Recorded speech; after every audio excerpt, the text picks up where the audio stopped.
consent to swallow the poison which they have seen poured out for them. அந்த கருத்து வருகிறது இல்லையா, நாகரிகம் வேண்டுபவர்கள் நாகரிகம் வேண்டுபவர்கள் நாகரிகத்தை பற்றி கருதுபவர்கள் 58ஆம்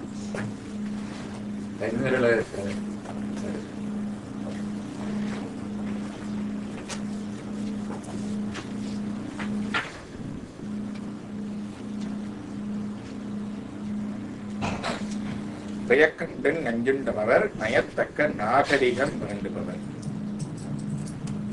Those who prize the highly desirable quality of the indulgent look will eat poison, even though they have seen it being put in their food by their bosom friends, and will continue to be friendly with them. பரிமேலகளை சொல்றார், நஞ்சு பெயக்கண்டு உண்டவர் பயின்றார் தமக்கு நஞ்சுட கண்டு வைத்து கண் மறக்க மாட்டாமையன் அதனை உண்டு பின்னும் அவரோடு முகுவர் நயத்தக்க நாகரிகம் வேண்டுபவர் யாவராலும் விரும்பத்தக்க கண்ணோட்டத்தினை வேண்டுபவர் என்றவாறு.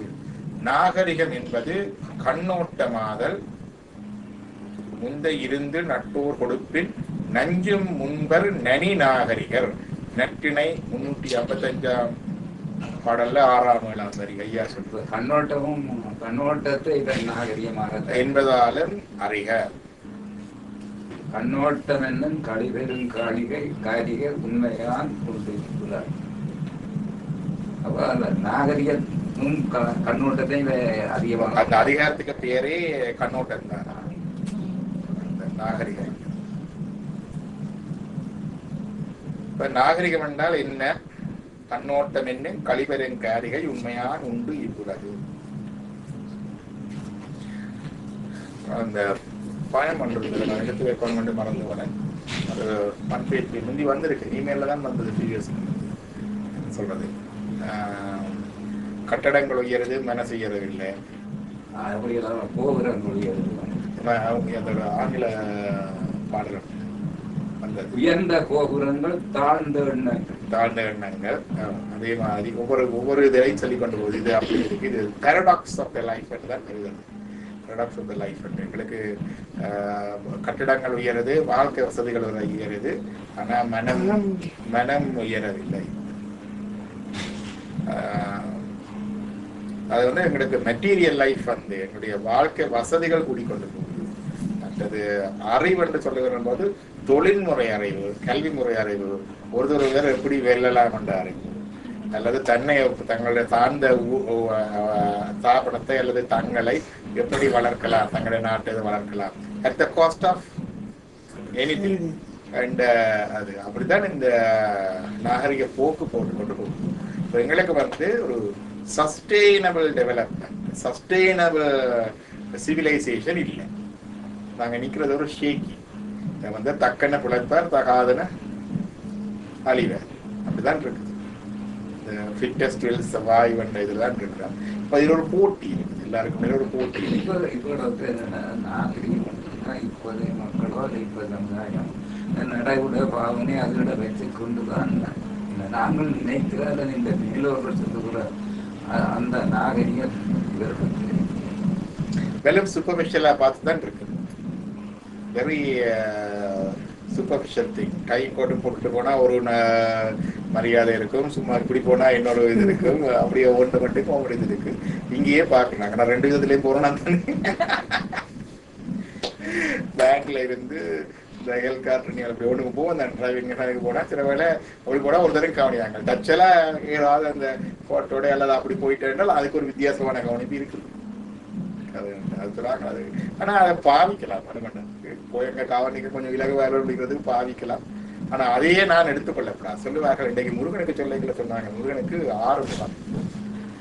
அந்த 6 முகம் ஏன் முருகனுக்குன்றது ஆகமங்கள்ல இல்லை, திருமுருகாற்றுப்படையில தான் இருக்கு. இதை நான் சொல்லல, ஆகமங்கள் எத்தனை ஆகமங்களை மொழிபெயர்த்தவர் ஹவாயாதினத்துக்காக செய்தவர் என்ன பேருங்க, பட்டில்சாமி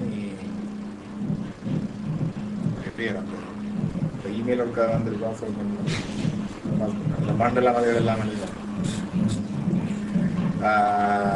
இப்போ இருக்கிறார் இந்தியாவில். அவர் 7 மொழிகள்ல ஒர்க் பண்ணார்.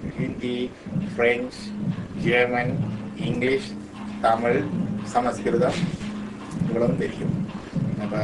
நிறைய மொழிபெயர்ப்பு.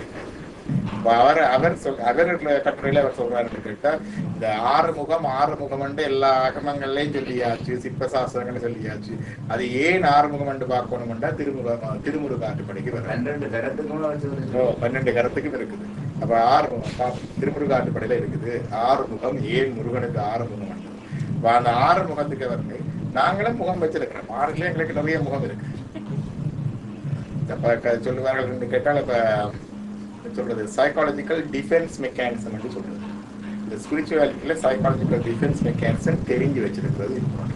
சைக்காலஜிக்கல் டிஃபென்ஸ் மெக்கானிசம்னா எங்களோட முகத்திரைகள் நாங்கள் போட்டிருக்கிறது. ரெண்டு வந்து சொல்லுவாங்க denial of reality. Denial of reality என்று சொன்னால் உள்ளதை உள்ளபடி ஏற்க மறக்கிறது. அது எங்களுடைய உள்ள பாதுகாப்பு நாங்கள் போட்டுருக்கோம். சில வழியில தெரிஞ்சு செய்வோம், சில வழியில தெரியாம செய்வோம். இப்ப உதாரணமா எங்களுக்கு ஒரு ப்ரொஃபஸர் ஹஸ்பண்ட் ஒய்ஃப் 2 பேருமே ப்ரொஃபஸர். அவங்க சன் வந்து மெடிக்கல் ஸ்கூல்ல இருக்கும்பொழுது அவன் ட்ராவல் பண்ணி கொண்டு வரைக்க காணா போயிட்டான்.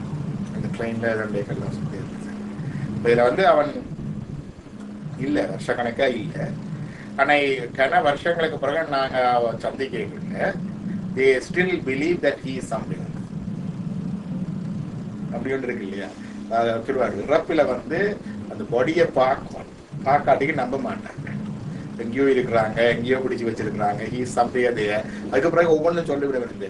அன்னைக்கு என்ன அந்த அஸ்ட்ராலஜர்கிட்ட போனார், அவர் அப்படி சொன்னார், இவர் இப்படி சொன்னார், எங்கேயோ இருக்கிறார். பிறகு சொல்லுவாங்க அன்னைக்கு ஒரு ஃபோன் கால் வந்தது, நான் எடுக்க போகணுன்னு டக்குன்னு விட்டுட்டு தான் அவன்கிட்ட இருந்தாலும் வந்திருக்க வேணும். இப்படி எல்லாம் நிறைய இது வரும். இதை சொல்றது இது ஒரு சைக்காலஜிக்கல் கேன்சர். இது ஒரு டினையல் ஆஃப் ரியாலிட்டி. அதே 4ஆம் தேதியிலையும் இருக்கிறது. சில வகையில இதை செய்து போட்டு நாங்கள் உடனே சொல்லுவேன் பச்சை போய் என்ன சொல்லுவோம், சிச்சி நான் அப்படி செய்யல. அதுக்குன்னு டினையல் ஆஃப் ரியாலிட்டி தான். இதுக்குன்னு டினையல் ஆஃப் ரியாலிட்டி அது ஒன்று. அதே மாதிரி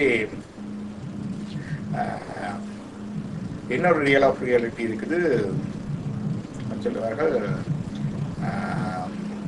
ஐடென்டிஃபிகேஷன். ஐடென்டிஃபிகேஷன் என்ன? இது ஸ்பிரிச்சுவாலிட்டி. ஐடென்டிஃபிகேஷன் என்ன? எங்களுக்கு நாங்களாயே எழும்பி எங்களோட சுயமாக நிற்க தெரியாது. இப்போ என்ன செய்வோம்னு கேட்டால், சில வேளையில நான் இந்த சுவாமியாருடைய சீடன், அல்லது இந்த கோயிலுடைய அமைப்பு, அல்லது இந்த சங்கத்தை சேர்ந்தவன், அல்லது இந்த கட்சியை சேர்ந்தவன். அப்போ எங்கே போனாலும் அவர் அதுதான் அவருடைய ஊண்டுகோல். அவர் எங்கே போனாலும் அதை தான் ப்ரொஜெக்ட் பண்ணி கொண்டு வர. ஐ ஆம் என்ன சொல்றது, நான் லிபரல், அல்லது நான் கன்சர்வேட்டிவ், அல்லது நான் இந்த சமிதி அல்லது இந்த சங்கத்துக்கு உரியவன், அல்லது நான் இந்த கோயிலை சேர்ந்தது. அப்படி அது அவருடைய உடம்போட கலந்துருக்குது. அது ஒரு டிஃபென்ஸ் மெக்கானிசமாக வந்து, அதாவது spirituality May become a defence mechanism. உங்களோட உள் வீக்னஸை அதை வந்து தாங்கி நிற்கிறதுக்கு ஒரு ஊண்டுகோலாக வந்துருக்கு.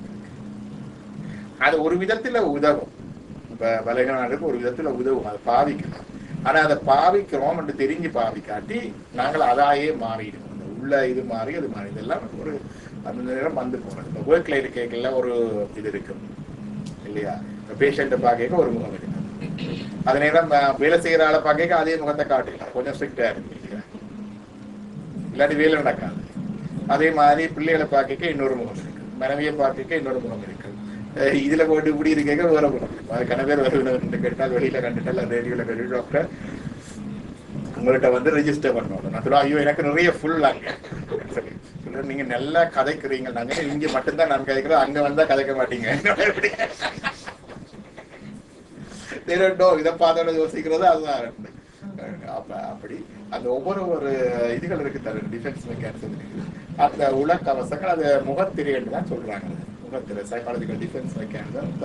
தமிழ் படத்தைக்கு நாங்க போடுற முகமூடி அல்லது முகத்திரை. ஆனா முகத்திரை போடுறது வாழாந்த வாழ்க்கையில இருக்குது. எல்லாரும் எல்லாத்தையும் இப்படி உள்ளபடி காட்டி கொண்டு இருக்கிறாங்க. ஆனா நாங்கள் இதை பாவிக்கிறோம், இது அணிந்து இருக்கிறோம், அதை பாவிச்சு போட்டு காட்டி வைக்கிறதா இருக்கணும். பெண் இருக்குது இல்லையா, வச்சு போட்டு எழுதி போட்டு வைக்கிற மாதிரி. ஓகே, இந்த நேரம் ஒரு விஷயத்த ராமகிருஷ்ணன் சொல்லி வர்றது இல்லை. ராமகிருஷ்ணன் வந்து எல்லா உபதேசித்து விட அவர் போய் அந்த பலகாரம் சொல்றதுக்கு அந்த தாச்சி சட்டி வண்டியை விட்டது. இவர் ராமகிருஷ்ணனுடைய பக்தர் தான். உயர்ந்த அங்க ராமகிருஷ்ணன் தான் வேணுன கொஞ்சம் உபதேசத்தை அவனுக்கு சொல்லி எல்லாரையும் நல்லா தான் பார்க்கணும் அப்படின்னா அவன் நல்லா பலதான ஓட்டத்தை கொண்டு கட்டிக்கிட்டான் இவருக்கு தலையில.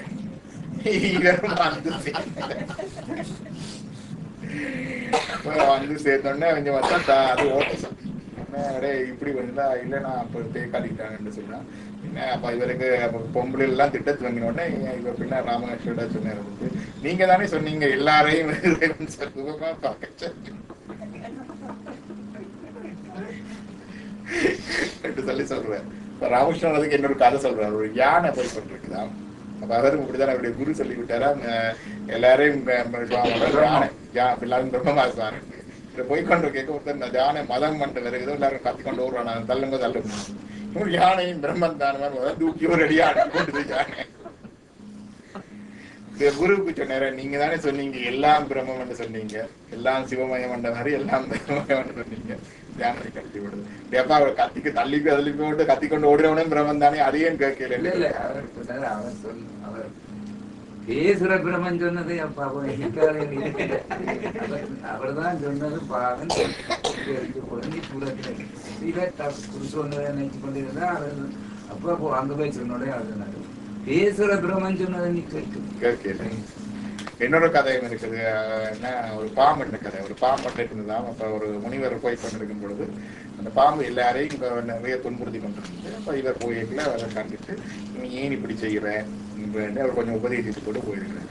பாம்பு அண்டையில இருந்து நல்லா வந்துக்குது. இப்போ ஒரு தடையும் சீர்றதும் இல்லை, பாயறதும் இல்லை, கடிக்கிறதும் இல்லை.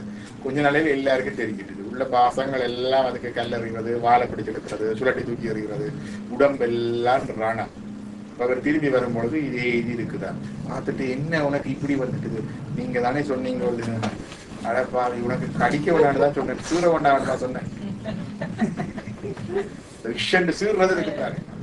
ஆனா சீரைக்குள்ளே நெச்சுக்கொள்ள வேணும். அது இதுல என்னன்னு பிள்ளைகளுக்கு டிசிப்ளின் பண்ணல 2 விதம் இருக்கு. அடிக்கலாமா அடிக்க கூடாதுலாம் கதை இருக்கு. அது நாட்டு சட்டத்திட்டம் ஒன்று இருக்கு, அது வேறு விஷயம். ஆனா ஒருபோதும் எங்கட எமோஷனல் இம்பலன்ஸ் நாங்க கோபமா இருக்க அடிக்கக்கூடாது. பனிஷிங் என்று சொன்னால் யூ ஹேவ் டு ஒரு பேலன்ஸ் ஸ்டேட் ஆஃப் மைண்ட். அதுல இருந்துதான் உங்களோட பனிஷ்மெண்ட் கொடுக்கலாம். தவிர கோபத்துல இருக்கும்பொழுது கொடுக்கலாம். அது உங்களோட இருக்கா அப்ப அந்த டிஃபரன்ஸ் இருக்குது. ஒவ்வொரு நேரம் நாங்கள் அந்த முகமூடிகளை போட்டு போட்டு கலட்டி கலட்டி கொண்டு தான் பண்றோம். நாங்கள் அறிஞ்சோ அறியாமலோ சட சடன்னு மாறி மாறி மாறிக்கொண்டுதான் முகமூடி சைக்காலஜி. ஸ்பிரிச்சுவாலிட்டியில இதுதான் இம்பார்ட்டன்ட். ஐடென்டிஃபிகேஷன் என்ற இஷ்யூ வந்தோடனே நாங்கள் அதே வார்த்தைக்கு பார்த்தபடிக்கு அது ஒரு ஊன்றுகோலை பாவிச்சு கொண்டிருக்கோம். ஸ்பிரிச்சுவாலிட்டியில போக மாட்டோம். எங்களுக்கு அந்த சமூகத்துல ஒரு அங்கீகாரம், சமூகத்துல ஒரு நிலைக்கு இல்லையா, ஒரு சோஷியல் ஸ்டேட்டஸ், ஒரு இண்டிவிஜுவல் ப்ரௌட். ஆனா அதுக்கு நாங்கள் அதை சொல்லிக் கொண்டோம். அப்படி இதுன்றது அப்படி நிறைய பேர் இருக்கிறாங்க. ஆனா அது அதையும் தாண்டி அதை உடைச்சு கொண்டு அங்கால போனாதான் ஸ்பிரிச்சுவாலிட்டி. ஸ்பிரிச்சுவாலிட்டியில பேசிக் சைக்காலஜிக்கல் ப்ரோக்ரே அது இருக்கு. முருகனுடைய 6 முகங்கள் என்பது அது திருமுருகாட்சியில் இருக்குது.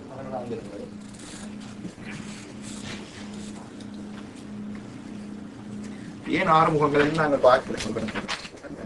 நான் ஒரு முறை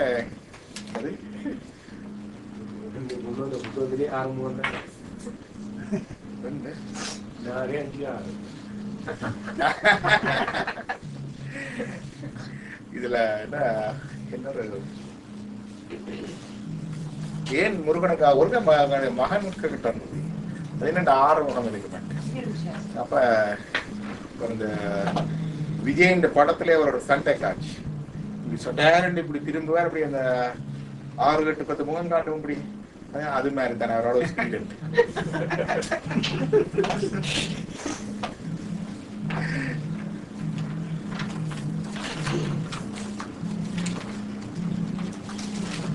திருமுருகாற்றுப்படை ஒரு தனி சிறப்பு கேட்டா அது திருமுறையிலையும் இருக்குது, சங்க இலக்கியத்திலையும் இருக்குது.